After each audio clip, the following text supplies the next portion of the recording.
Attention crochet and knitters, are you tired of putting countless hours of hard work into one of your projects just to see your item misshapen or roll away? Then I have some awesome tips for you. I'm Littlejohn Yarns, and I'm here to help you with your yarn needs, so make sure you click the subscribe button and the notification bell.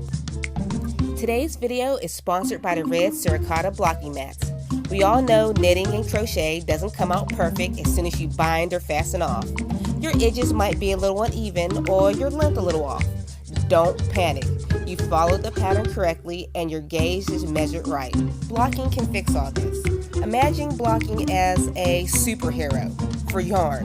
It can take any one of your misshapen projects and make it right.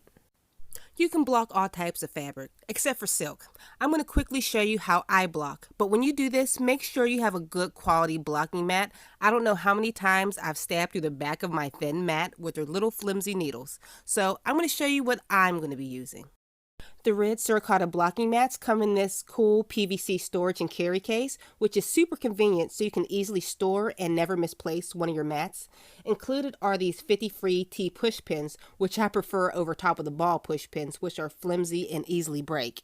This mat is super thick and durable.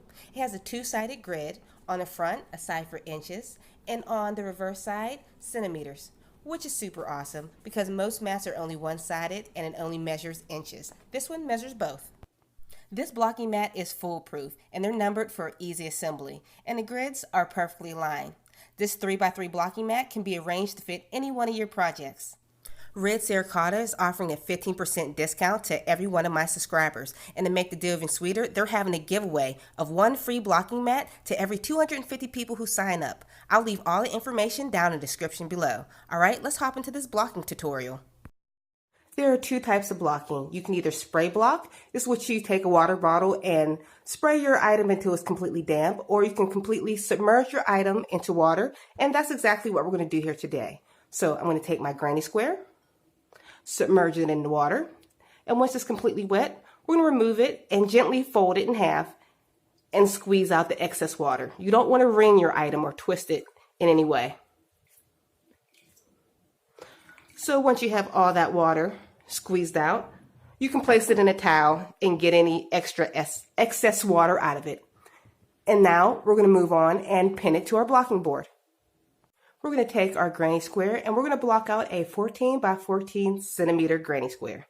So I'm going to lay it on our mat, and luckily with these grids, I know exactly where I'm going to pin my items. So it lines up perfectly.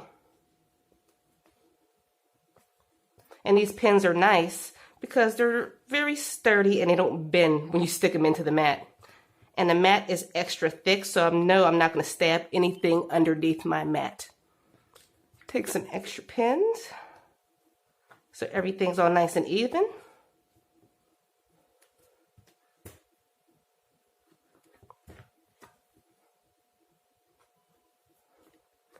And that's it. And we're going to sit and let it dry, and I'm going to show you the comparison with my other granny square.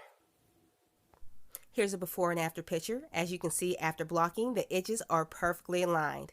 And let's not forget, Red Suricata is having a giveaway of one of their mats. They're going to give away one of their mats to every 250 people who apply to this giveaway. And let's not forget about that 15% discount offered only to my followers. I'll leave all that information down in the description box below.